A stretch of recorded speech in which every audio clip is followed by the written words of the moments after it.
1971 के इंडो पाक वॉर में हारने के बाद पाकिस्तान भी इंडिया के खिलाफ खालिस्तान मूवमेंट को सपोर्ट करने लगा। सिंह चौहान ने खालिस्तान नाम की बिल्डिंग से ऑपरेट करना शुरू कर दिया और एक कैबिनेट बनाकर खुद को रिपब्लिक ऑफ खालिस्तान का प्रेसिडेंट डिक्लेयर कर दिया। साथ में ही खालिस्तान पासपोर्ट, पोस्टेज स्टैम्प और खालिस्तान डॉलर्स इशू किए गए। खालिस्तानी मिलिटेंट्स जो कि भिंडरन वॉल के फॉलोअर्स थे ने मास मर्डर करना शुरू कर दिया। 1984 में 1 जनवरी से 3 जून तक देश में 775 वायलेंट इंसिडेंट्स देखे गए। वायलेंट एजिटेशन और प्रोटेस्ट ने इंडियन गवर्नमेंट के सब्र का बांध तोड़ दिया और finally prime minister Indira Gandhi ने एक इंडियन मिलिट्री ऑपरेशन कंडक्ट करवाया जिसे ऑपरेशन ब्लू स्टार कहा गया। इस ऑपरेशन ब्लू स्टार का रिजल्ट ये हुआ कि 31 अक्टूबर 1984 की सुबह में न्यू दिल्ली में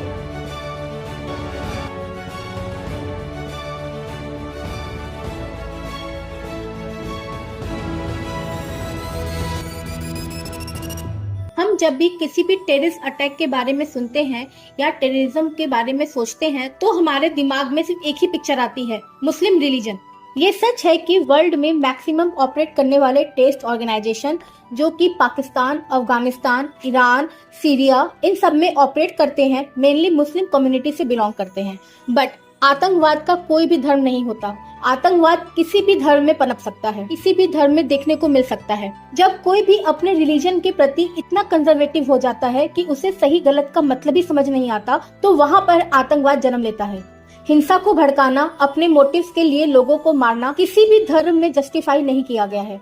आज इस वीडियो में हम एक ऐसे ही टेररिज्म के बारे में डिस्कस करेंगे जो कि दूसरे किसी रिलीजन से बिलोंग करता है।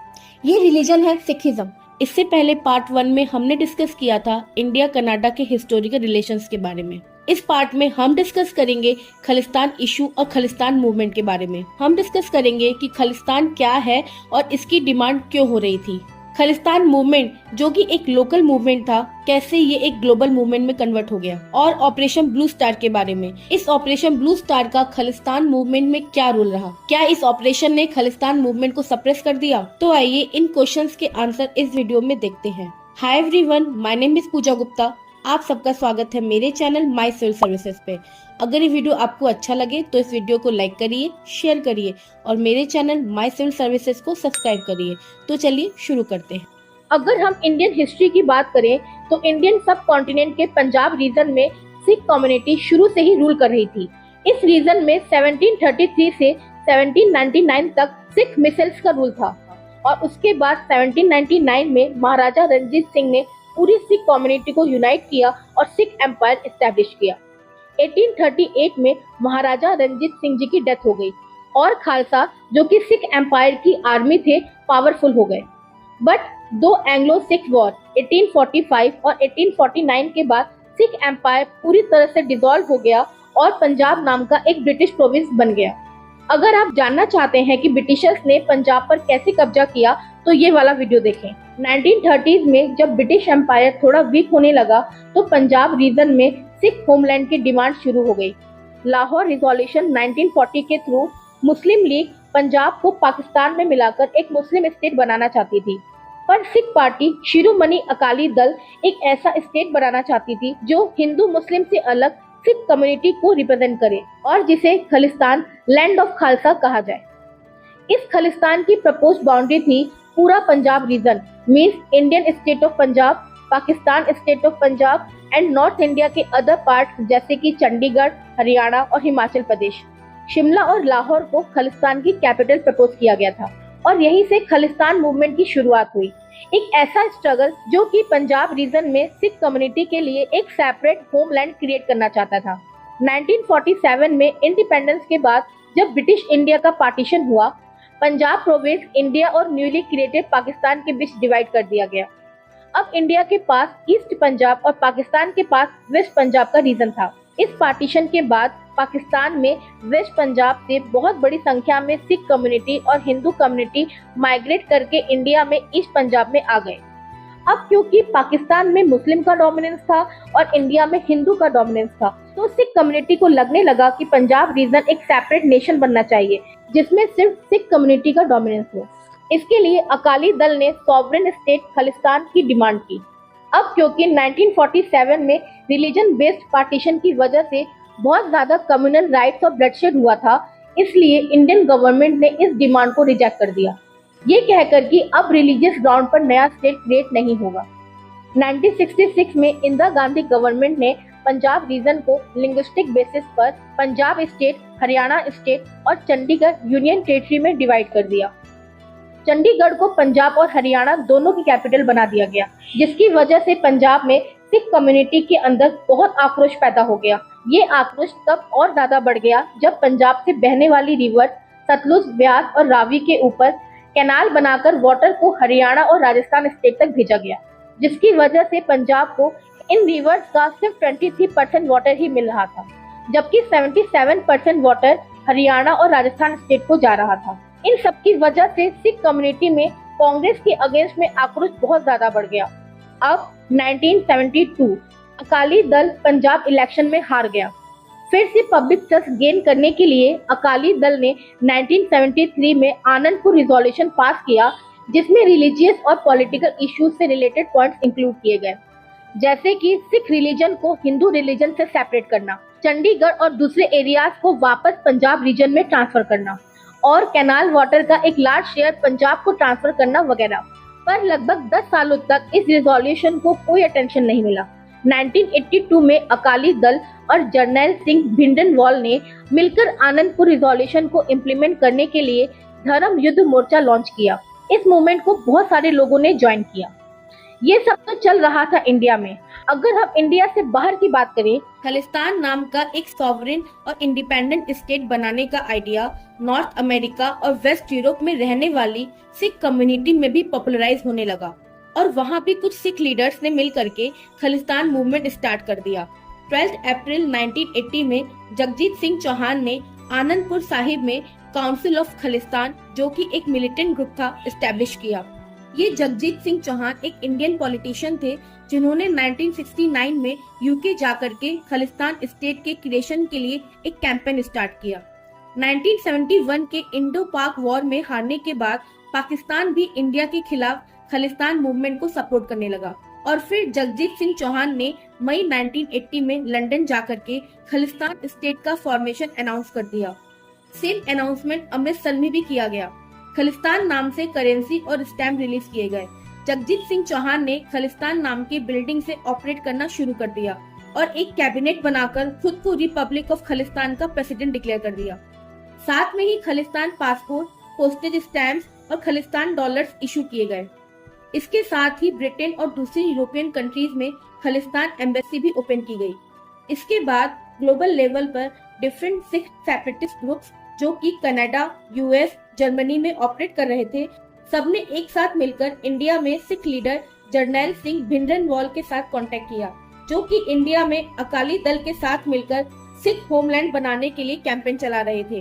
अब तक ग्लोबल लेवल पर पूरी तरह से सिख डायस्पोरा एक हो गए थे और खालिस्तान स्टेट के फॉर्मेशन के लिए बहुत सारे रिसोर्सेज और एफर्ट्स लगा रहे थे। इस तरीके से खालिस्तान मूवमेंट, जो कि लोकलाइज्ड और एक रीजनल मूवमेंट था, एक ग्लोबल मूवमेंट में कन्वर्ट हो गया। अब जून 1984 ऑपरेशन ब्लू स्टार। अब धीरे धीरे ये खालिस्तान मूवमेंट वायलेंट होने लगा। आर्म्ड खालिस्तानी मिलिटेंट्स, जो कि भिंडरनवाल के फॉलोअर्स थे, ने मास मर्डर करना शुरू कर दिया। 1984 में 1 जनवरी से 3 जून तक देश में 775 वायलेंट इंसिडेंट्स देखे गए, जिनकी वजह से 298 लोगों की जान चली गई और लगभग 525 लोग इंजर्ड हो गए। फरवरी 1984 में अकाली दल ने इंडियन कॉन्स्टिट्यूशन के आर्टिकल 25 के अगेंस्ट में प्रोटेस्ट करना शुरू कर दिया, जो कि रिलीजियस फंडामेंटल राइट पर बेस्ड था, क्योंकि इस आर्टिकल के अंडर में सिखिज्म, बुद्धिज्म, जैनिज्म और हिंदुइज्म के बीच एक क्लियर कट सेपरेशन नहीं था। कहीं ना कहीं इन तीनों रिलीजन को हिंदू रिलीजन के अंडर में इंक्लूड किया जाता था। अकाली दल की डिमांड ये थी कि कॉन्स्टिट्यूशन के उस प्रोविजन को रिमूव किया जाए जो सिख रिलीजन को as a Hindu religion consider करता है। अगर हम एग्जाम्पल लेके समझे तो यदि एक सिख कपल को लीगल मैरिज करनी है और वो अपने रिलीजन की रिचुअल्स को फॉलो करना चाहते हैं, तो उन्हें या तो स्पेशल मैरिज एक्ट 1954 के अंडर रजिस्टर करना होगा या हिंदू मैरिज एक्ट 1955 के अंडर। जबकि अकाली दल की डिमांड ये थी कि उनके लिए सिखिज्म से रिलेटेड स्पेसिफिक लॉज और रूल्स बनाए जाएं। इस वायलेंट एजिटेशन और प्रोटेस्ट ने इंडियन गवर्नमेंट के सब्र का बांध तोड़ दिया और finally prime minister Indira Gandhi ने एक इंडियन मिलिट्री ऑपरेशन कंडक्ट करवाया जिसे ऑपरेशन ब्लू स्टार कहा गया। ये ऑपरेशन ब्लू स्टार 3 जून से लेकर 8 जून 1984 तक एग्जीक्यूट हुआ।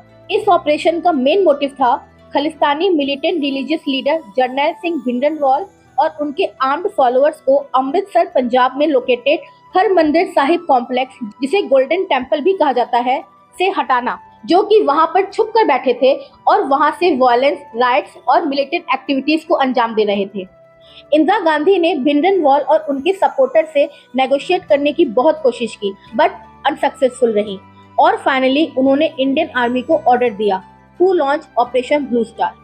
3 जून 1984 इंडियन आर्मी ने गोल्डन टेम्पल कॉम्प्लेक्स को चारों तरफ से घेर लिया और मिलिटेंट्स को सरेंडर करने के लिए कहा और जो दर्शनार्थी बंधक बनाए गए थे उनको सेफली टेम्पल प्रीमाइसेस से बाहर निकालने के लिए अपील की बट वो मिलिटेंट्स नहीं माने और शाम को 7 बजे इंडियन आर्मी पर फायरिंग शुरू कर दी।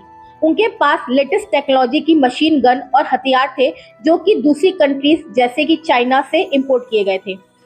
5 जून की शाम तक शूट आउट के बाद इंडियन आर्मी टेम्पल कॉम्प्लेक्स में घुस गई और फाइनली 7 जून तक इंडियन आर्मी ने टेम्पल कॉम्प्लेक्स पर अपना कंट्रोल ले लिया। इस ऑपरेशन में मिलिटेंट रिलीजियस लीडर भिंडरनवाल मारा गया और उसके बहुत सारे फॉलोअर्स भाग निकले। इस ऑपरेशन में thousands of Indian soldiers, Indian civilians और मिलिटेंट्स मारे गए।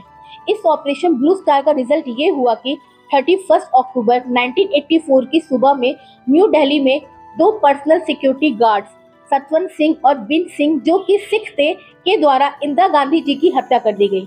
इतने बड़े इंसिडेंट के बाद बहुत सारे सिख ग्रुप्स, हिंदू ग्रुप्स और अदर ग्रुप्स ने मिलकर खालिस्तान ग्रुप और गवर्नमेंट ऑफ इंडिया के बीच पीस एस्टैब्लिश करने की कोशिश की।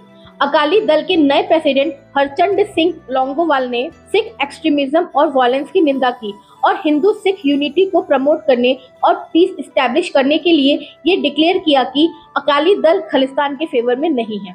और फाइनली 1985 में राजीव लोंगोवाल अकॉर्ड, जो कि Indian prime minister Rajiv Gandhi और हरचंद सिंह लोंगोवाल के बीच साइन किया गया था, के थ्रू इंडियन गवर्नमेंट ने सिख कम्युनिटी के ग्रीवेंसेस को सॉल्व करने के लिए पॉलिटिकल सॉल्यूशन निकालने की कोशिश की। बट सिख मिलिटेंट्स ने इस एग्रीमेंट को नहीं माना और इंडिपेंडेंट खालिस्तान स्टेट की डिमांड को कंटिन्यू रखा और इन एक्सट्रीमिस्ट ने लोंगोवाल की हत्या कर दी।